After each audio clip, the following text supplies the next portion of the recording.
you and I navigate the big issues of the day, and we try and pull at various threads that help us to make sense of what is happening in this country. But at this moment, I must tell you, I don't have any answers, let alone all the answers. I don't have any answers as to what on earth we are witnessing at the moment.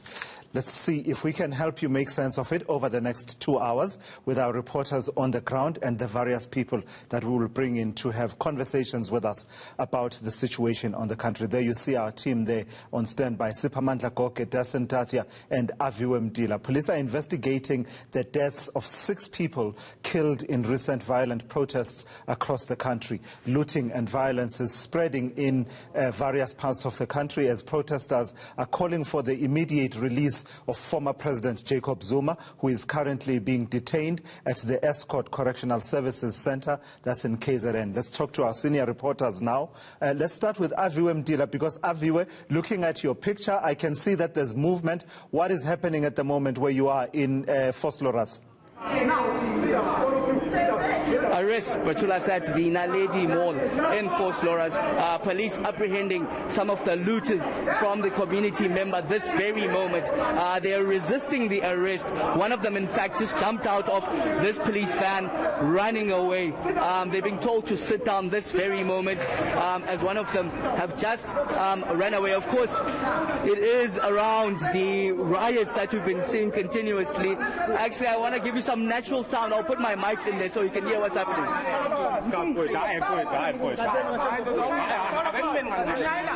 Okay, telling us to wait a bit, but they're begging and pleading with the police not to take them in. As we see, even in the police van, there's some goods that have been taken by the police here as those riots continue. This is the 5th mall shopping center that we've been visiting. There are some of the goods that have been taken by police, as all of these 5 shopping centers that we've been visiting have been completely cleaned out. These gentlemen are asking the police, what have we done? But the police are adamant that they want to take them in. I want to come closer to see if I can get you some natural sound over here.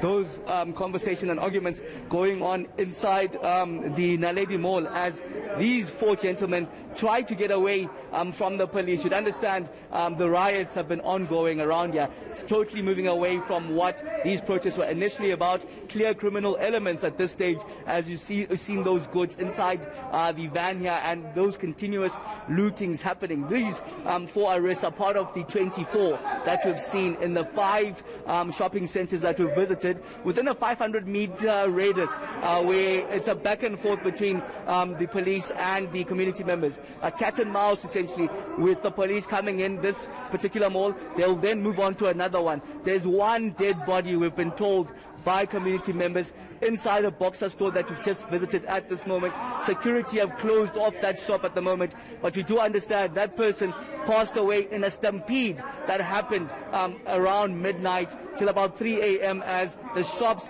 and the looting were happening throughout the evening, Batulas. Right. Aviwe, we'll check in with you in a moment. Please do stay and stand by for us. Let's check in with Siphamandla Goge, who is in Imbali Township. That's in Pietermaritzburg. Siphamandla, we've seen some really disturbing visuals of the looting that has been taking place in some of the industrial areas, and now we're getting reports of a lot of activity around the area of Southgate. I think it's a mall there in Pietermaritzburg, but you are in Imbali Township. What are you seeing? And bring it all together with the other areas that we mentioned. Chaos, anarchy continues. Tulasizwe Bongamkize will show you behind me. Currently we are in Imbali Township, you know, one of the biggest townships here in Pietermaritzburg, the KwaZulu-Natal capital, trying to jump off this thing. Bongamkize is showing you the visuals there. People are looting a liquor shop. It's a liquor shop that they are looting in Imbali. It's been going on since the morning. You can't get through closer to that because taxis, buggies, small vehicles, private cars, all of them have blockaded the road which leads to that liquor outlet here in Imbali Township. And a kilometer away from that liquor store that you see, the liquor shop that is being looted, Eatondale Mall is on fire. We are heading there immediately after this, but Eatondale Mall is on fire. Southgate is also troublesome. You've got Brookside Mall that has been burnt down. You've got industrial areas that are being burnt down, being looted. The entire CBD of Pietermaritzburg is on standstill. People are looting freely there. I didn't see any police officers at the CBD when people were looting, and that looting spree continues as we speak. It's been like this at least since the early hours of today. Empopomeni Township in Howick on the outskirts of Pietermaritzburg was also looted and burnt down yesterday. Some of the shops there, supermarkets. Pietermaritzburg, the capital of the province, is on standstill. Durban, the economic hub of the province, is on standstill. Let me tell you what it means. It means more jobs will be lost. It means it will plunge the economy into chaos. I can tell you right now, I spoke to one gentleman who owns an industrial area that was burnt down. He didn't want to be interviewed, but he told me that he doesn't know what to say. It's not about him losing the business, but he was concerned about people that he employs there. More than 200 people working in those factories and those industrial areas that have been burnt down. He was saying to me, tomorrow the reality will kick in. But as we speak, this is the current situation. Chaos, anarchy, criminality continues. It started off as a pro-Jacob Zuma campaign, his supporters calling for him to be released from jail. He's serving his 15 months in prison. But right now, I can tell you that it's no longer about the former president. What we are witnessing is pure criminality, is pure lawlessness, and it's up to law enforcement authorities to deal decisively with what is happening. The former president is facing his own legal and political battles. He is dealing with a bereavement in the family. I'm sure what is happening now is no longer about him. It's just pure criminal elements that have hijacked what started as a pro-Jacob Zuma protest spreading across the province of KwaZulu-Natal and the country.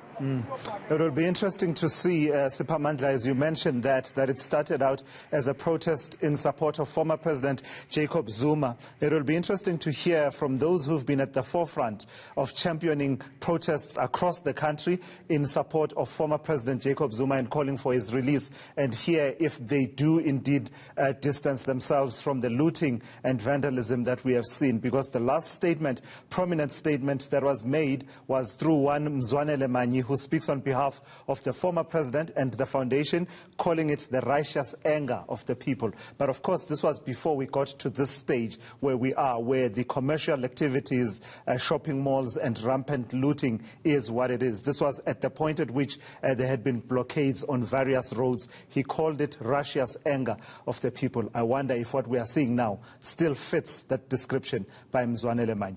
Let me take you to Dasen Thathiah, who is near the Umvoti toll plaza in KwaZulu-Natal. And Dasen, what are you seeing that side? The main roads in and around KwaZulu-Natal, particularly those that are critical to transportation of goods, that link to strategic hubs such as the port and other areas, have been a particular target for some of the actions that we have seen in the last few days. What are you seeing near Umvoti?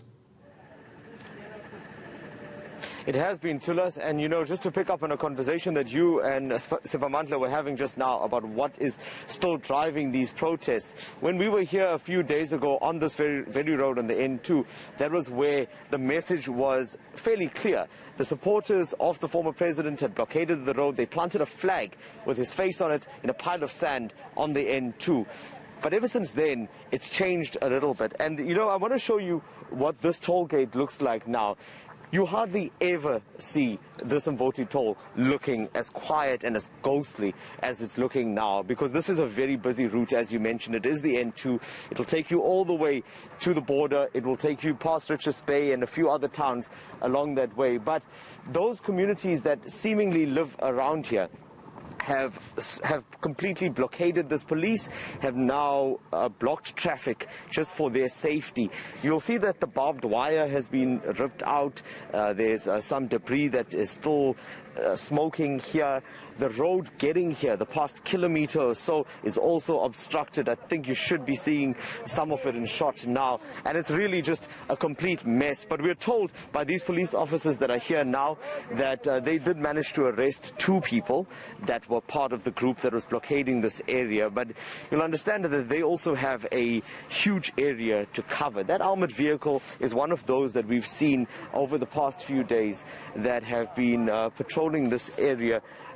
Tulas and Kaniso, my camera colleague, is just calling my attention to some community members that now seem to be making their way back towards where the police are, and to my left the police are now also getting ready. They seem to have bolstered their numbers somewhat. Initially when we got here, it was just this armored vehicle and the crew that was inside, but other officers have also been traveling. But just to talk about the broader area, Tulas, we're also traveling through Mpangeni as well as Mandeni and the other roads getting here. And as we were getting here, it's not just this complete blockage that you're seeing. There are also other bridges where people are standing on, throwing rocks at motorists. The warning from police here is that motorists need to be careful and they need to ensure that they don't travel unless it is absolutely critical. And that, I think, is the best advice that we can also reiterate, having been in the situation where our vehicle was stoned last night as well.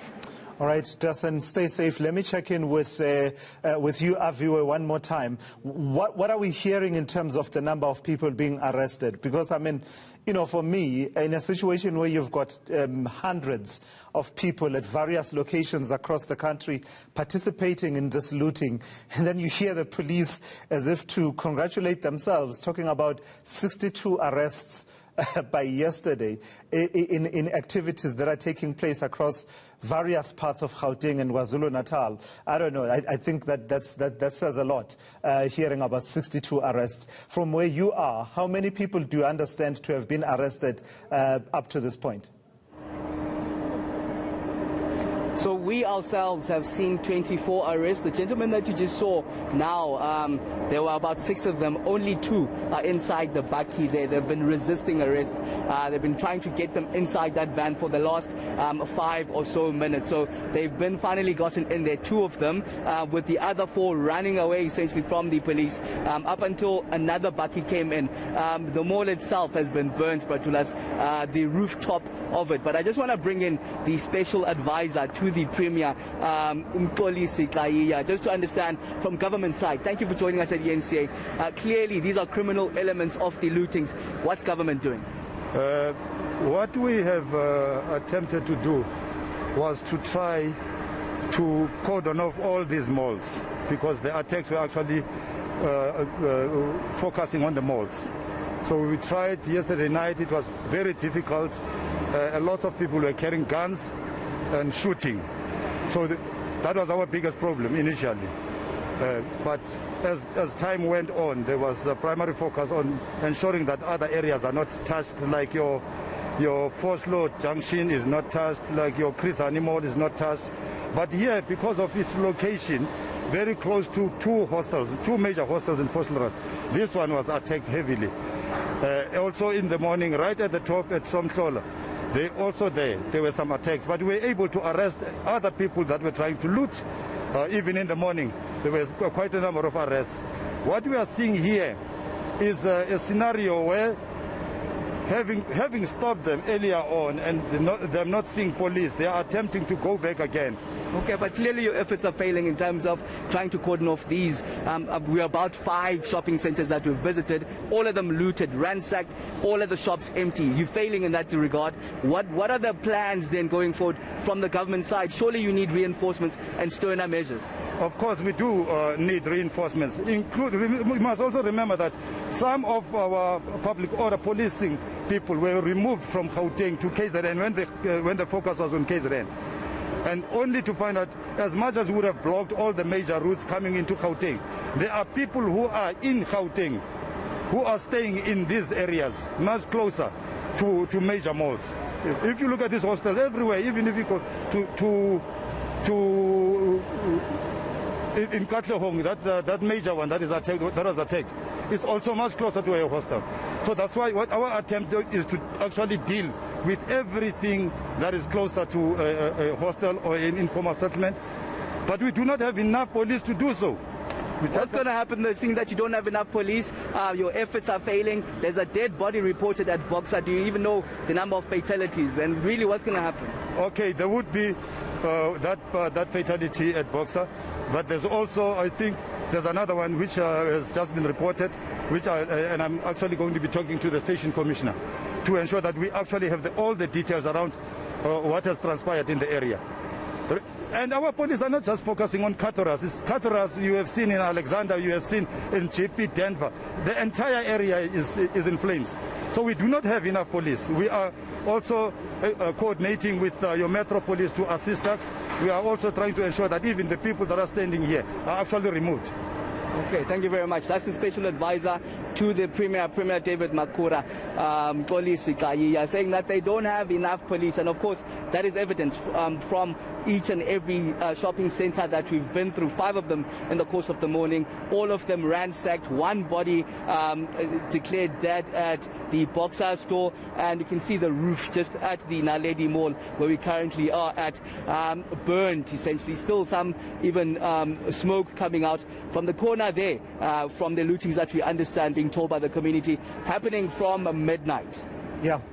And it's always important to come back to this point. At the end of the day, it is the community that will suffer. I mean, all of those people that worked at that mall that you are showing us there, Aviwe, all of those people that worked at the shops that have been looted will find themselves without jobs in a situation where, you know, we're facing the unemployment levels that we continue to face. Aviwe, Mtila, Dasen, Thathiah, thank you. We'll check in with you a bit later on. And of course, Siphamandla, Goge as well, checking in on various situations in and around the area of Pietermaritzburg, where some of the focus now appears to be at Southgate in Pietermaritzburg, where it appears that there's a lot of activity taking place there. You heard there Thathiah, who is a special advisor to Premier David Makhura in Gauteng, saying, quote unquote, we do not have enough police. That's as simple as that. And also confirming that there's one person whose body has been found inside the Boxer shop at that mall where Aviwe is, and also saying that he's getting reports that there's another body that has been found. So people are dying in democratic South Africa in 2021 in the midst of this chaos that we are seeing at the moment.